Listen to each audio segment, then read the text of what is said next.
Bonjour mes petits gourmands, bienvenue chez Stan Pâtisse. Il fait beau, c'est l'été, les vacances, normalement ton summer body est au top. Alors je te propose qu'on le foute en l'air avec un super fraisier. L'histoire du fraisier, c'est un peu flou. En fait, personne ne sait qui l'a inventé, quand, comment, pourquoi. Mystère. Mais je vais quand même te donner quelques informations sur son ingrédient principal, les fraises. Nos ancêtres, les chasseurs-cueilleurs, se délectaient déjà de fraises. Moi j'ai l'impression de parler comme Jamy, mais... C'étaient des fruits tout petits et très goûtus, les fameuses fraises des bois. Ouga, des fraises des bois! Au Moyen-Âge, les fraises sont introduites dans les potagers en Europe et on commence à en consommer de plus en plus. Et c'est dans les années 1500, alors que les Européens sont en pleine exploration de l'Amérique... Exploration ou pillage? Allons, pas de politique ici. Donc, les Européens découvrent là-bas des fraises énormes, mais assez peu parfumées. Ils en ramènent en Europe, et après quelques croisements, paf! Ça donne les fraises qu'on connaît aujourd'hui. Pour ton info, il existe plus de 1000 variétés de fraises. Pas mal, hein? Des questions? Any question? Dudas, preguntas? Moi le gars est thriller. Oui, c'est quand qu'on fait le gâteau? C'est maintenant. Si t'es prêt, enfile ton tablier que je t'explique la recette. Allez, c'est parti les copains, on attaque cette recette par la compotée de fraises. Pour ça, il te faut 100 g de fraises réduites en purée, 3-4 fraises, il te faut 15 g de sucre, 10 g de jus de citron et enfin 4 g de pectine. La première étape, c'est de mélanger le sucre et la pectine. Ensuite, tu viens couper les fraises en petits morceaux. Tu mets la purée de fraises à chauffer dans une casserole, tu vas ajouter les petits morceaux de fraises. Tu remues tranquillement sur feu doux. Et puis ensuite, tu vas ajouter le sucre et la pectine. Et tu vas porter ça à ébullition, comme ceci. Tu laisses bouillir pendant 2-3 minutes pour que les propriétés de la pectine puissent s'activer. Ensuite, tu n'as plus qu'à verser la purée obtenue dans un cercle de 16 cm de diamètre, tu mets un petit film plastique en dessous et au congélateur. Et puis tu vas couper quelques petites fraises comme ça. J'ai pas de poids à te donner parce que c'est pas non plus une science exacte, mais on s'en servira plus tard. On attaque maintenant la crème. Alors pour la crème, il va te falloir 400 g de lait, un petit peu de vanille en poudre, il te faut également 65 g de jaune d'œuf, 65 g de sucre, 35 g de maïzena, il te faut 30 g de beurre et enfin 6 g de gélatine. Et puis pour la suite, il te faudra 160 g de crème et 105 g de mascarpone. La première étape, c'est de mettre la gélatine à tremper dans un grand volume d'eau froide. Ensuite, tu mets le lait dans une casserole, tu ajoutes la vanille, tu vas porter ça à ébullition sur feu moyen. Ne mets pas le feu trop fort, sinon ça va cramer dans le fond. Et c'est pas le but. Une fois que ton liquide arrive à ébullition, tu peux éteindre le feu. Et tu mets les jaunes d'œufs et le sucre dans un saladier. Tu vas venir les blanchir au fouet pendant quelques minutes. Ensuite, tu ajoutes la maïzena d'un coup. Tu remélanges bien et tu mets une partie du liquide chaud dessus. Tu mélanges ça au fouet tranquillement. Et puis tu vas remettre dans la casserole de cuisson. Ensuite, c'est une crème pâtissière et tout ce qui est plus classique. Donc je te le fais en accéléré, mais en gros sur feu 5-6. Moi je suis 5 sur 10. Tu vas mélanger... Ah, 6. Tu vas mélanger tout ça sans arrêter une seule seconde. Sinon c'est foutu. Tu mélanges. Et au bout d'un moment, tu vas voir que ça va commencer à s'épaissir. C'est normal, c'est les propriétés de la maïzena. Tu continues à mélanger alors, jusqu'à ce que tu vois bien les traces du fouet. Regarde, c'est beau. Et puis voilà, notre crème pâtissière, elle est prête. Tu vas pouvoir ajouter une partie du beurre. Tu remélanges ça au fouet. Et puis, la deuxième partie du beurre. Et remélange au fouet. Voilà. Ensuite, tu n'as plus qu'à ajouter la gélatine que tu auras bien sûr essorée au préalable. Tu remélanges un petit coup. Et tu vas verser tout ce mélange dans un plat plat. Tu filmes au contact. Et tu vas mettre ça au frais. On attaque la suite. Alors, je vais te montrer une recette de génoise un petit peu élaborée. Il va te falloir 165 g d'œufs entiers, 100 g de sucre, 65 g de farine et 40 g de maïzena. Tu vas mettre le sucre à blanchir avec les œufs. Tu fais ça avec le fouet, sauf si tu as la foi. Mais bon, franchement, c'est du boulot à la main. Tu vas venir blanchir ça tranquillement et ensuite au bain-marie. C'est là où ça devient un petit peu technique, mais crois-moi, le jeu en vaut la chandelle. C'est débile comme expression, mais le jeu en vaut... Bref, tu viens blanchir tout ça encore, et là il va te falloir un thermomètre. Tu vas mettre le thermomètre et tu vas faire monter tout ce mélange jusqu'à 55 degrés à peu près. Ça va permettre d'avoir un mélange beaucoup plus aérien, foisonnant, Bref, un gâteau de compète quoi. Alors, avec le thermomètre, tu continues à mélanger tout ça jusqu'à atteindre la température escomptée. Une fois que tu vas atteindre tes 55 degrés, tu vas voir, ton mélange est beaucoup plus clair, beaucoup plus aérien, et c'est ça qui fait le secret d'une bonne génoise. Tu enlèves du feu et tu vas remélanger tout ça au fouet jusqu'à ce que ça redescende en température jusqu'à à peu près 25-30 degrés. Tu vois, d'un mélange jaune intense, on arrive à quelque chose de blanc très mousseux, et c'est ça qui va déchirer sa race. T'as plus qu'à ajouter la maïzena, la farine, tu viens les tamiser comme ça tranquillement.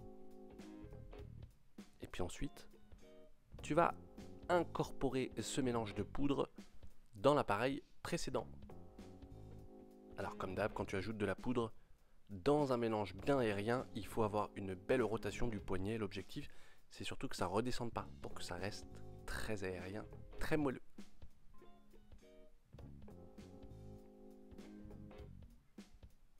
Voilà. Il n'y a plus qu'à couler ça sur une plaque recouverte d'un papier cuisson. Et puis tu vas bien sûr préchauffer ton four à une température de 190 degrés. Une fois que ta génoise est bien étalée, sur une épaisseur uniforme, évidemment, tu vas l'enfourner pendant 12 à 15 minutes, ça dépend des fours. Tu ressors quand c'est bien doré, mais pas cramé. Et que ça te semble bien moelleux. Voilà, juste comme ça. C'est très important maintenant de l'enlever de la plaque de cuisson pour qu'elle arrête de cuire. Et ensuite, tu n'as plus qu'à couper deux cercles, l'un de 18 cm, l'autre de 16. Mais moi, je fais 2 x 18 et je viendrai tailler par la suite. Parce que j'ai qu'un moule de 16 et il est déjà pris. On continue avec le sirop d'imbibage parce que ça va donner encore plus de moelleux. Pour ça, il te faut juste 30 g de jus de citron, 25 g de sucre et un petit peu d'eau. Tu fais juste chauffer tranquillement jusqu'à ce que le sucre est complètement fondu. Maintenant, on va attaquer la suite de la crème. Alors, tu vas prendre la crème que tu avais mis de côté tout à l'heure, tu vas mettre le mascarpone dedans et tu vas venir monter tout ça au batteur électrique ou au robot comme tu veux, mais pas trop. Tu veux avoir une crème encore souple, soyeuse, pour que ça soit agréable à la dégustation. Une fois que tu obtiens cette texture-là, voilà, tu peux t'arrêter. Regarde la texture. Tu as l'impression que ça va jamais tenir, et pourtant. N'oublie pas qu'il y a de la gélatine dans la crème pâtissière, donc ça va faire le taf. Tu débarrasses ta crème pâtissière justement dans le saladier, tu vas venir la détendre avec le fouet, tu as vu la gélatine, elle a bien pris. Donc tu fais les bras et tu mets une petite partie de la crème montée dans cette crème pâtissière. Tu mélanges ça comme un bourrin, ok. L'objectif c'est de détendre la préparation pour homogénéiser tout ça. Ensuite le reste de la crème, tu vas pouvoir l'incorporer comme tout à l'heure à la maryse en faisant un mouvement de rotation délicat avec le poignet. N'oublie pas, on veut quelque chose d'aérien et de très léger. Et ce mouvement, c'est la clé pour l'obtenir.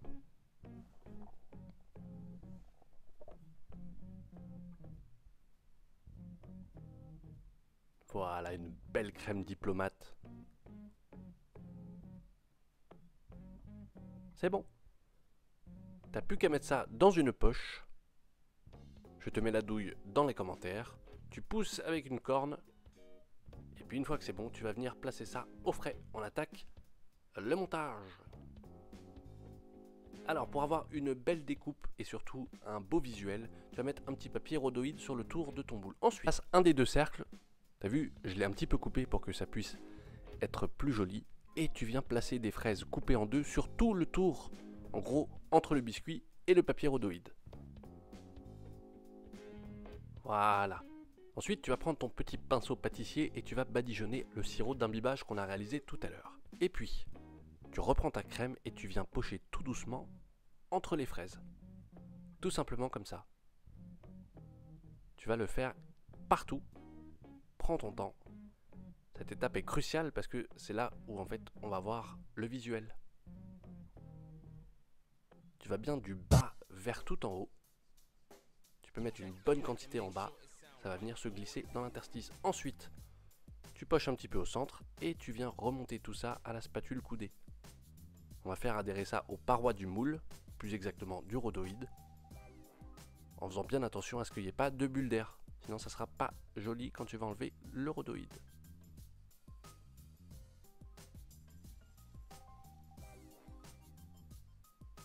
puis maintenant tu peux reprendre ton insert qu'on a réalisé au tout début de la recette.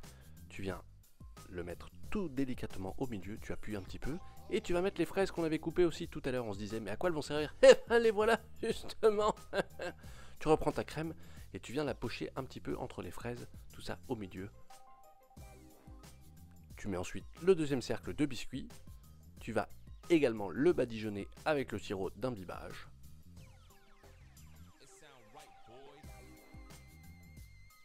Voilà. Et puis maintenant, tu n'as plus qu'à pocher un petit peu de crème sur le pourtour du gâteau et au-dessus. Alors honnêtement, c'est une recette de chef. Moi, j'ai suivi à la lettre les proportions, mais j'ai été un petit peu en galère de crème, j'ai dû refaire une chantilly. Donc je te conseille ou d'augmenter un petit peu les proportions de la crème, ou bien de faire une chantilly à côté comme moi. Voilà, après c'est plus que de la décoration. Alors moi, encore une fois, j'ai respecté scrupuleusement celle du chef, mais tu peux faire absolument ce que tu veux. Je poche simplement des petites pointes de chantilly, et puis je vais venir faire quelques petits trous à l'aide d'une cuillère parisienne. Tu peux le faire si tu veux. Si tu veux, regarde le résultat. Voilà. N'oublie pas de tremper ta cuillère parisienne dans l'eau chaude à chaque fois. Tu peux mettre un petit peu de compotée de fraises qui te reste ou de fraises fraîches dans les trous. Et puis décorer avec des petites tranches fines de fraises. Pour la déco, je mets également quelques petits chats, quelques morceaux de pistache. Et puis voilà, le fraisier, il est prêt.